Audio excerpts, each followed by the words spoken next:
Good evening বন্ধুরা, এখন থেকে আমি আমার ব্লগটা শুরু করছি।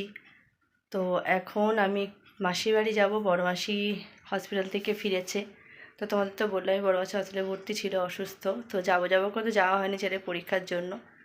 তো আজকে যাব একটু। তো আজকে যাব মনে করলাম, দেখো বৃষ্টি শুরু হলো। এখন যাবো বলে রেডি হলাম, বৃষ্টি শুরু হলো। পড়ছে দু এক ফোঁটা, কিন্তু বৃষ্টিটা না কমলে তো বেরোতে পারবো না। আর ছেলে আজকে যাবে না, কারণ কালকে ওর মাসির সঙ্গে একটু কলকাতা যাওয়া আছে, ডাক্তারখানায় যাওয়ার আছে ওর। তো বললাম তাহলে এখান থেকেই চলে যাবি, এখান থেকে দুটো ভাত টাত খেয়ে চলে যাবে ও। আর দিয়ে ওখান থেকে ডাইরেক্ট মাসির বাড়ি চলে যাবে। আর যদি না যায় তাহলে বেলায় বলেছে, মা বেলায় চলে যাব। তো চলো এখন যাওয়া যাক।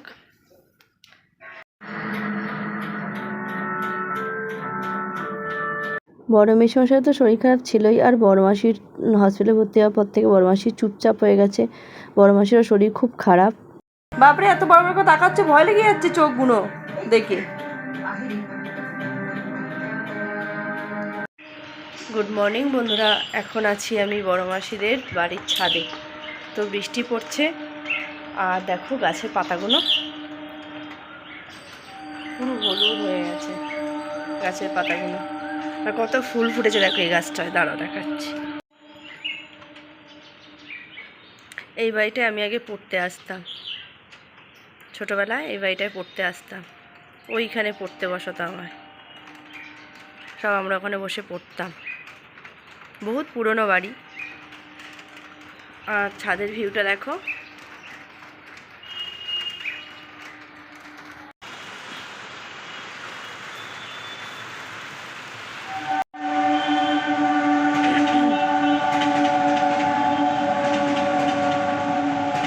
এসে দেখছি এখানে আমাদের পাড়ায় রক্ষাকালী মায়ের পুজো আছে। তো ছোটোবেলায় এখানে আসতাম খুবই পুজো দিতে, মায়ের সঙ্গে বাবার সঙ্গে। তো এত বছর বাদে আবার ঠাকুর দেখছি পুজো, মানে পুজো হয় প্রত্যেক বছরই, আসতে পারি না। তো এবারে এসছি, দেখছি পুজো হচ্ছে, তাই এবারে একটু পুজো দেবো ভাবলাম, রক্ষাকালী মায়ের পুজো। তো রাত্রিবেলা তোমাদের দেখাবো। আমাদের এখানে এখনও বলি হয় আমাদের এখানে। তো রাত্রিবেলা কেমন ভিড় হয়, প্রচুর ভিড় হয় এখানে, দণ্ডি খাটে সব। তো কেমন ভিড় হয় তোমাদের রাত্রিবেলা দেখাবো। চলো, শুরু হয়ে গেছে আবার বৃষ্টি, দেখো ভালোই বৃষ্টি পড়ছে। বোনের সঙ্গে ডাক্তারখানায় যায়নি বৃষ্টি পড়ছে বলে, তো আজকে ছেড়ে আসবে। বলছি তো সকালেই আসতে, তো দেখা যাক এখন বৃষ্টি পড়লে কি করে আসবে, তো বুঝতেও পারছি না। তো চলো নিচে যাই, এবার একটু বড়মাকে চা দিই করে, একটু চা বিস্কুট খাও। বড়মার শরীর তো দেখেইছো তোমরা, খুব খারাপ। কি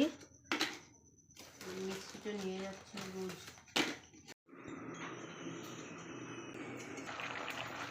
রান্না দিই, তো রান্না করে দিয়ে গেছে নিরামিষ। তো শ্যামা চালটা আমি করলাম, আর একটু আলু চচ্চড়ি করলাম। তুই বাড়ি যাবি? কলকাতা যাবো। তো জানি কলকাতায় যাবি। যে রিমা রানী হচ্ছে রেডি ডাক্তার, প্রেশার মাপছে এখন বড় মাসির। রিমা রানী এখন গান করতে যাচ্ছেন। কত দূরে যাচ্ছেন মহারানী? বিরাটি যাবে, বিরাটি। অভিজিৎ যাবে। সাজুগুজু করেছে, কি কেমন লাগছে আমার বোনকে অবশ্যই বলবে বন্ধুরা। আকাশটা কত পরিষ্কার হয়ে গেছে। আর ওই রাস্তা দিয়ে গিয়ে ওইদিকে রক্ষাকালী মায়ের পুজো। তো যাবো ওখানে, সন্ধ্যাবেলা দেখাবো, তোমাদের সাথে শেয়ার করব। এই চান করে ছাদে এলাম, ছেলে চলে এসেছে, নিচে রয়েছে। এখন তুই বস, আমি চানটা করে ছাদে জামাকাপড় শুকুর দিয়ে আসি। এতক্ষণ ধরে সেটে শুকোচ্ছিল, ছাদের দিকে একটা সেট করা আছে, তার তলায় ছিল, একটু রোদ্দুরে দিলাম। চুলটাও শুকিয়ে নিয়ে একটু ঠান্ডা ঠান্ডা হাওয়া দিচ্ছে বলে অতটা গরম লাগছে না, তাই রোদ্দুরটা দাঁড়াতেও অসুবিধা হচ্ছে না। আর এই যে ক্লিপ গোজার স্টাইল আমার এখানে। তো এই ছাদে, মাসির বাড়ির ছাদের পরিবেশটা আমার খুব ভালো লাগে, কারণ এই ছাদে উঠলে সমস্ত স্মৃতি মনে পড়ে যায় ছোটোবেলাকার। তো এখানে দাঁড়িয়ে অনেকক্ষণ ধরে ছাদে দাঁড়িয়ে চতুর্দিক দেখি, নিজের স্মৃতি চারণ করি। কি সুন্দর ছাদে ফুলগুলো হয়েছে দেখো, কাদের বাড়িতে হয়েছে, বুড়ো দাদের বাড়িতে। গাছে ফুলগুলো দেখো কি সুন্দর। সব ওদিকগুলো বাড়ি হয়ে গেছে এখন। ওইখানে একটা মাঠ ছিল, আমরা খেলতাম ওই মাঠে। ওইখানে একটা বাড়িতে আমরা নাচ করতে, ওই বাড়িটা ইটের, ওই বাড়িটা আমরা নাচ করতে যেতাম, নাচের প্র্যাকটিস করতে যেতাম একটা বন্ধুর বাড়িতে। সব বাড়ি হয়ে গেছে, সব এখন কোনো মাঠ ছিল, সব এগুলো মাঠ ছিল, কত খেলেছি ব্যাডমিন্টন। ছোটোবেলাটাই আমাদের ভালো। যে বোন ডাক্তার দেখিয়ে চলে এসেছে, বোন ওখানে ভাত খাচ্ছে আর আমি এখানে শ্যামা চাল খাচ্ছি। রক্ষাকালী মায়ের এখানে পুজো দেব, সেই জন্য শ্যামা চাল, ঢেঁড়স চাল দিয়ে বড়া ভাজা, একটু আলু ভাতে নিয়েছি, আলু পটলের তরকারি। দুজনের মিষ্টি খাওয়ার ধুম দেখো। এই অত দিস না, তুই খা। মাসি খাওয়াচ্ছে, নিজেও খেয়ে যাচ্ছিস। ভাজাভুজি খেতে হয়, পরোটা খেতে হয়। টাটা।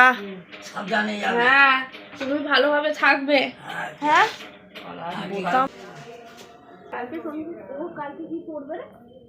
কালকে জিন্সের জামাটা না, তোমাকে বারবার বললাম ছুঁয়ো না। কি রে?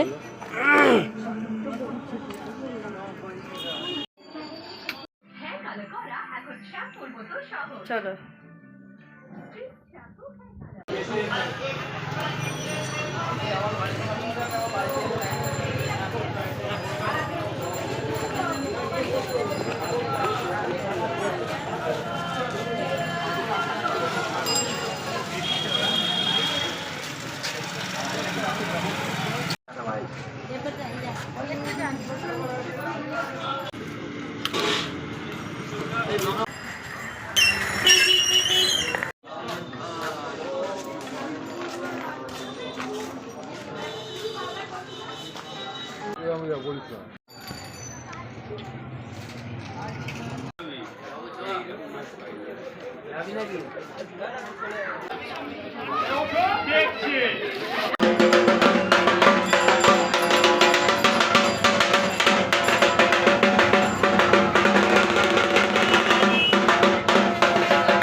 তো আমি জানতাম না এখানে পুজো আছে, তাই রিমার একটা কাঁচা কাপড় ছিল, ওটাই পরে নিয়েছি।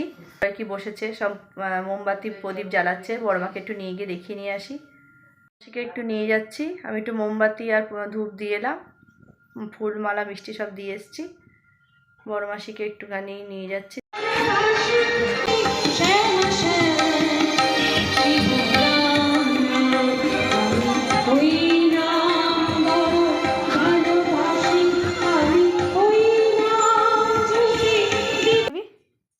হ্যাঁ, একটু মিষ্টি নিয়ে না, না খাবি না, খাবি না তাহলে পালকে খাবি। গরমা গরম লুচি, আলুর দম আর মিষ্টি গোটা আমি খাই না, তাই আধখানা নিয়েছি। একটা বড় রসগোল্লা খাওয়ার মতো ক্ষমতা আমার নেই।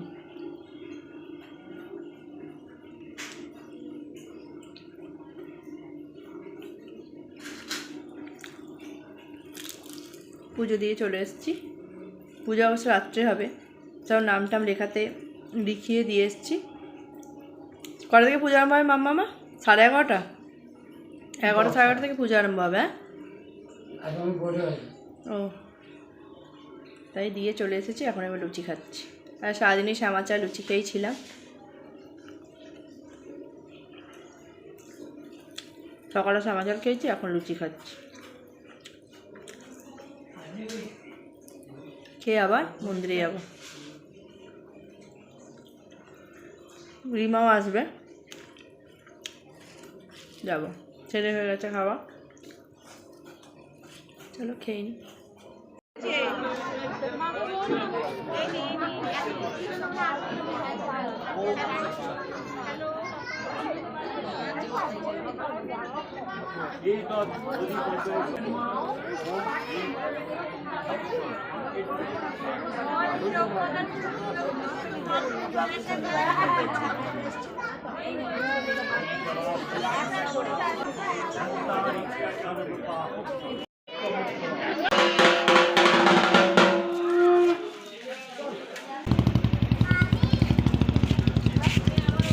রিমা সারাদিন গানের প্রোগ্রাম করে আর আসতে পারেনি, আর দণ্ডি খাটতে বলি হতে অনেক রাতটাই বাড়ি চলে এলাম। 12:30 বাজে, চলো একটুখানি ছিলাম। পুজো আরম্ভ হয়েছে, পুজো হচ্ছে, তো আর থাকলাম না, চলে এলাম। কারণ ঠান্ডা লাগছে বাইরেটা প্রচুর, শরীর টরীর খারাপ করবে। কালকে আবার নিমন্ত্রণ আছে।